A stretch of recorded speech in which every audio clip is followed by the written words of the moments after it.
Welcome to Friday Live. I am Michael Kutch of HPK Provident, and as always, Brian Peluso, are one of my partners. But we're changing the format up a little this week. We have a special guest, Chaz Lawrence. He is a realtor in St. Augustine and also acts as a property manager. So we're really happy to have him. Given the housing data we got this week and the Fed starting to cut rates, we thought it was a pertinent time to get his inside view of the housing market. So welcome, Chaz. Welcome, Brian. Hey, thanks for having me. Always great to be here. So as always, we'll start with the market, some of the economic data, which in this case leads into Chaz's expertise. So then we'll let him take it away for a little bit. I've got a few questions I want to pick his brain on and hopefully give us some insight on not only the local market, but the national data. So if that's okay with you guys, I'm going to get started. Let's do it. Go. All right. So we had a nice update on Monday in the market. The S&P hit all-time high, but then that was quickly reversed on Tuesday, and we had follow through the rest of the week. Today was looking like it was going to be a nice up day. We got I would say the biggest economic indicator this week was the PCE data, which is the Fed's preferred inflation gauge. That really hasn't been a big surprise to the markets in the last 6-8 months because economists have gotten very good at calculating the PCE deflator from the inputs of CPI and PPI, which come out earlier in the month. So no big surprises there. The headline number was a little higher than expected on a monthly basis, but came in line on an annualized basis at 2.7%, and core is at 2.9%. Core, it's really been in a range between 0.1 and like 0.3 for the last 6 months. So not really bad, but that annualized number is pretty high and getting further away from the Fed's target. I wouldn't be surprised to see a 3% reading in September. Besides that, we got the GDP data, which came in line on an annualized basis at 2.5%. But it was actually a big surprise on a quarterly basis for Q2. I think the figure was 3.8%. So that's healthy. Jobless claims continue to tick lower. So although hiring is pretty much stalling out, and we will get the hiring data next week, which is supposed to come in at 45,000, it could start to lead to higher unemployment numbers just because that's likely to flip negative. We did get a negative reading in June. Besides that, we have some positive news out of the housing market for the first time in a while. New home sales, I think, hit the highest level. It was around 800,000. And that dates back to, I believe, January of 2022. Existing home sales and permits were also up. So maybe the market's anticipating the first rate cut that we got last week started to play into that. What are you seeing, Chaz? First question, what's the market been like in the past 6 months? And if you wouldn't mind touching on both the transactional for sale market as well as the rental market. Yeah. So specifically more looking towards Florida and St. Johns County, even more so in the St. Augustine area. The last 6 months have definitely been difficult, have been something that has been a struggling year. I always tell people buyers think that we're all the way back in the 2008, 2009 market crash, and sellers think we're in the peak of COVID again. And it's that clash of everybody trying to figure out where we currently are and what's going on. I do see some positive notes. August was the lowest interest rates that we've had for the whole entire year. And Florida realtors saw that pending home sales went up by 10%. So things are getting under contract. What's concerning is if they're going to stick or not. July, Redfin had put a report in that in St. Augustine or Jacksonville market and even Tampa as well. They're sitting right about 20% on deals that are actually falling through. Fort Lauderdale, even a little bit higher, around 21%. So what it's looking like is that things are getting under contract, but are they going to stay under contract? Yeah, that actually happened to me personally. And I was trying to sell my house in Sarasota, and I had a contract that was in place for, I think, about 27 days. And then he pulled out because he said he couldn't get financing. I think he just wanted to get out of the deal. I offered some alternatives like seller financing and collateralized loans from your portfolio. So I think the real story was he just wanted to get out. Yeah, and so that was unfortunate. you get under contract now, you got 1 in 5 chance that the deal's going to fall apart. So I always tell my customers, hey, we get under contract, don't pop the Dom Perignon first. We got to wait till we get to that closing bridge. But you can pick up a bottle of Andre and we can still sell a little bit. But, we're not all the way there yet. So we still got a couple more hurdles to get through. And if you're specifically looking at St. Augustine, St. Johns County, these are just some numbers from our local board here. So some very hyper-focused numbers. Q2 of last year versus Q2 of this year. The volume of homes sold has decreased by 24%. What is a positive note is that sales prices actually rose 6%. So sellers are still holding firm and wanting to get that dollar that, COVID pricing, sellers think they're there, buyers think it's 2008 market crash. So when the buyer finds the house they really want, the sellers are staying strong in regards to their price point. And it's a very similar number so far looking at Q3. We're obviously not done yet. But the biggest thing that's really going on is patience. Sellers need to learn some patience right now. Last year in St. Augustine in particular, we went 7 months where our days on market dipped under 100. So things were moving off the market around that 90-day-ish mark. This year, we've only hit that mark one time in April. Other than that, we've been above the 100-day mark. September, we're sitting around 150 days on market looking at September that we're going to close out. Yeah, I mean, affordability is just so tough between interest rates and home prices. Yep. I think the stat is now first-time home buyers' average age is 38. Yep. So it's just amazing. Like, at least in Florida, it seems like if you have a family and want a 2,000 square foot house, you're paying at least $500,000. Yep.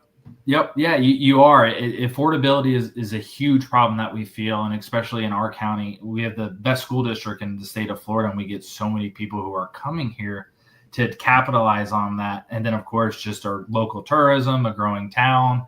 Our county board and commissioners is very pro-growth. They're very much happy to give out permits for new builders to come in, for new communities. But all these new communities, it still feels and seems like that price point and the data as well is still just very, very expensive. And mortgage rates aren't great. It's a hard time to jump into, becoming a home buyer or a homeowner right now. So are you suggesting your clients, if they have the luxury of having a second home and want to get rid of it, to now a good time to sell, or is it better to run it out for a while and wait for things to kind of improve? What we're seeing a lot of right now in regards to second homes and investment purchases for people is failed short-term rentals. People who purchased short-term rentals when interest rates were really good and the market was favorable, and they purchased these locations for short-term purposes, and we had a massive pent-up demand of people wanting to get out and go on vacation and go places, and politics aside, wanting to come to Florida, typically more allowed state to go and do things when COVID was going on. A lot of people were coming and visiting and hanging out and moving down here, and short-term rentals was doing wonderful.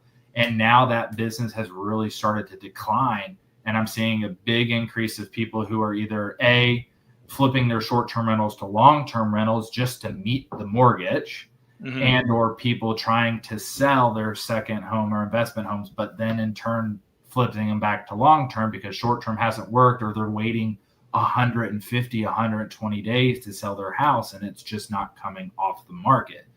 So it has been a benefit for my business. I've received a lot of calls on a lot of people wanting to flip to long-term because the short-term houses just aren't making it. And it's a lot of the people who come down and have purchased a very, basic 3-bedroom, 2-bath home to turn into short-term. They didn't really go the extra steps to turn it into a true vacation experience. And that's really where you have to be to be successful in short-term right now, is it has to be a vacation experience. Okay. When you come down, go swimming in the heated pool, close to the beach, close to shopping and restaurants. You're not meeting that criteria down here, you're not going to be a successful short-term rental. And then another tough aspect is insurance has gone up a lot, and I feel like the property taxes in St. John's are very high. Yeah, we had to go to Citizens. We got dropped for our plan. I live out in the country.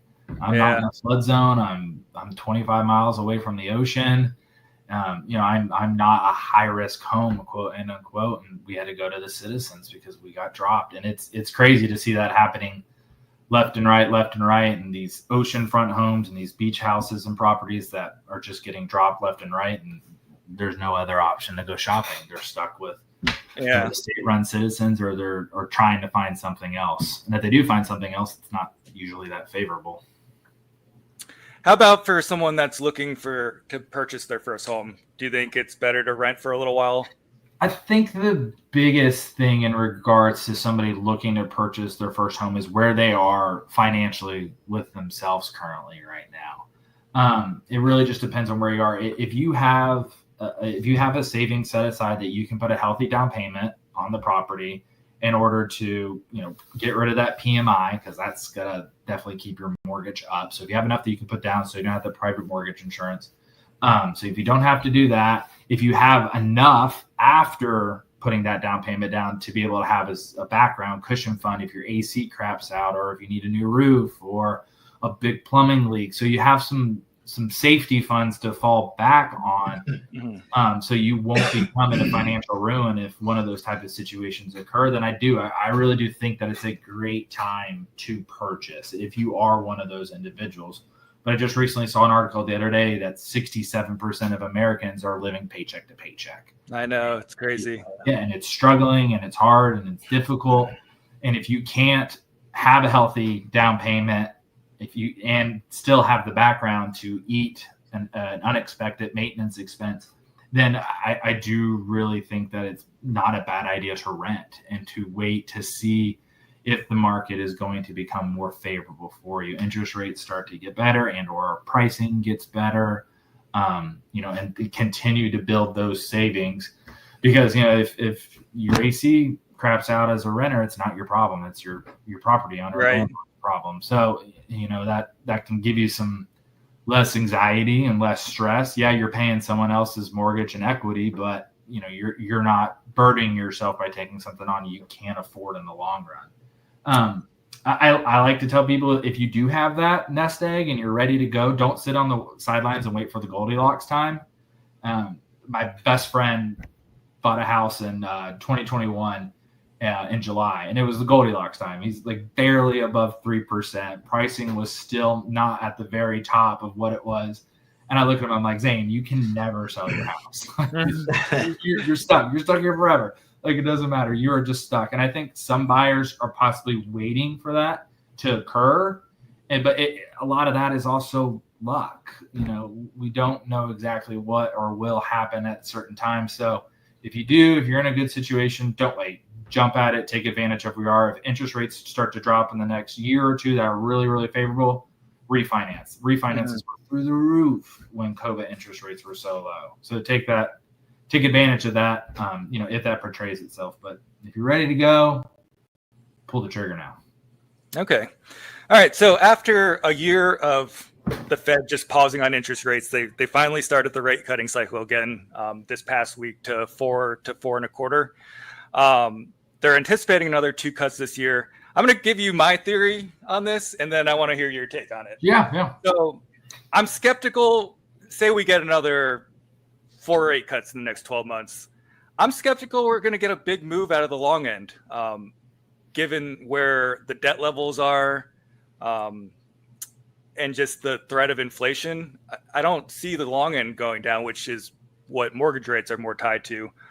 And if that doesn't happen and they come down with the short end, I have a theory that, are we potentially going to see a flood of inventory on the secondary market? I mean, new home sales are already having a big inventory level. Is that going to create that same inventory build up on the secondary market? Yeah, I do think that that's going to happen. I would agree with you on that. I think that there are a lot of people who have listed their house and couldn't get under contract, or got under contract and fell apart, who are sitting on the sidelines waiting for that market to start getting better and put their property out there. And I think that specifically for St. Augustine, there's a lot of condos, townhomes, oceanfront properties that are second home investment properties that people are really sitting by and waiting to try to capitalize on a good selling period. So I think if rates do start to go down, there's a lot of those second homes, not new builds, but other single family homes that people have been trying to sell are going to hit the market, and we could see a big flood of inventory. And for our county, even more, our new builds are just astronomical in our area. Mm-hmm. So do you think overall prices have the potential to come down if that scenario plays out? I hope so. I do. I do think pricing should come down and be a little bit more level and a little bit more comfortable. But we'll wait and see. The data is not showing that. Our average sales price is still coming up by 6%. So, but it could turn. We could get an influx of buyers, that pent up demand of buyers wanting to move and be in places and buy things and waiting for interest rates. It could just be another supply and demand battle again. Yeah. Yep. And if they do come down, we really need the labor market to stay stable. Mm-hmm. If not, there goes spending. Yep, absolutely. But if we do start to see this trend continue like we got this week, I mean, that's going to be a huge boost to the U.S. economy. Oh, yeah. I think they put a correction out. Was it yesterday or this morning that for the second quarter for the GDP that they put a correction on it for going up, which is they said the Fed was looking at if that was going to possibly factor them in regards to their next rate change or not, that they might not. Yeah, it's very interesting. Their dot plot showed an increase in growth for this year, next year, increase in inflation and unemployment relatively the same. So they're really having a tough time with their two mandates fighting against each other right now. Yeah. That's not a job I want right now. My job's pretty difficult right now, but I don't want that one. I feel bad for Powell. He probably doesn't have a whole lot of friends. Nope, he does not. Nope, his phone is not getting good phone calls. So here's an interesting stat. I know affordability is really tough right now, and we have seen an increase in the debt service ratio. That's how much debt you have relative to your income. Similar thing with delinquencies. Mortgage delinquencies have come up a little bit, but if you look at it versus 30 years, 40 years, it's near the average. So not really at a concerning level. Obviously, we don't like to see the trend ticking up, but nothing to be concerned about at the current moment. Next week, as I mentioned, we're going to get a lot more data. We have the job openings. We have ADP numbers on Wednesday. We have the non-farm payrolls on Friday. We also have ISM manufacturing services. So it's going to be a big, potentially market moving event. Yeah. And I'm excited. I'm positive about where the market's going. There's a lot of positive things happening. The data is a little too soon to see, but getting back to a balanced market is a healthy market. Where buyers and sellers are very on a level playing field. Sellers are too much in control, or buyers are. That's not a good thing.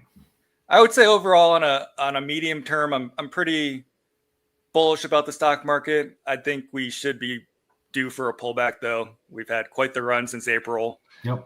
Valuations are getting very stretched, and it's just something that's healthy if we want to keep a bull market continuing on. Yeah. So I personally bought a house from Chaz. I highly recommend him if you're in the St. Augustine area. He really went above and beyond. I really felt like he cared about my interests and really was working for me. So he works for Lighthouse Realty, which is near Butler Beach. Yeah, Butler Beach. It's owned by my family. We've been in business for 25 years. So we're a true small independent real estate office. We're not affiliated with any corporate brand. So we're Olive Garden. When you're here, you're family. And I really felt that way. And I have all the faith in you as a property manager too. So I appreciate all the work you've done for me. And I plan on continuing to use you as long as I have that as a rental property.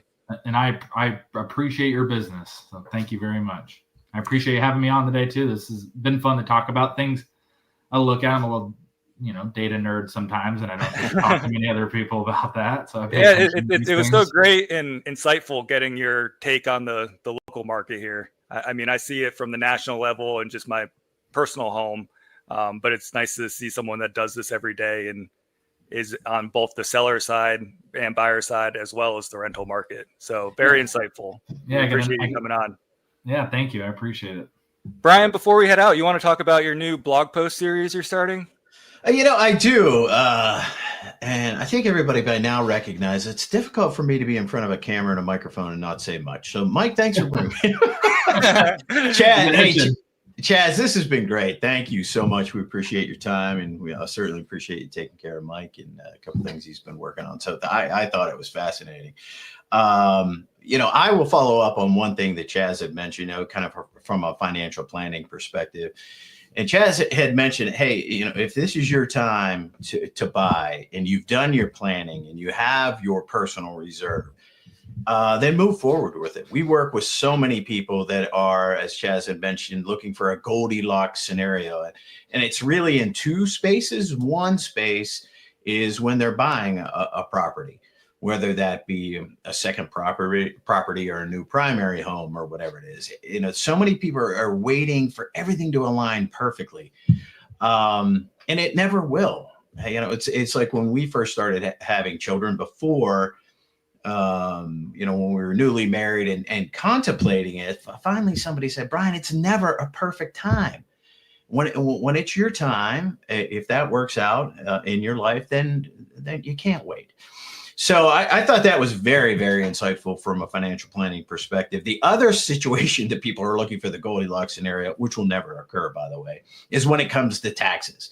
Well, wait a minute. If I sell some of this now, I'll pay a little bit less tax, and then the tax law will change. It'll all be in my favor, and it'll be magic. And 20 years from now, you won't have moved forward on your financial goals. And so what we're really trying to do in our financial planning, and this will tie into my new series, social media series, what we're trying to do is put people in a position that when they're ready for those transitions in their life, that regardless, even if it's not the perfect interest rate time, purchase price, not the perfect capital gain scenario, that you can go ahead and move forward with those things. So Chad, that really spoke to my heart when you say, hey, if you're ready and you've done your planning and you've done your preparation, when is the time? Now is the time.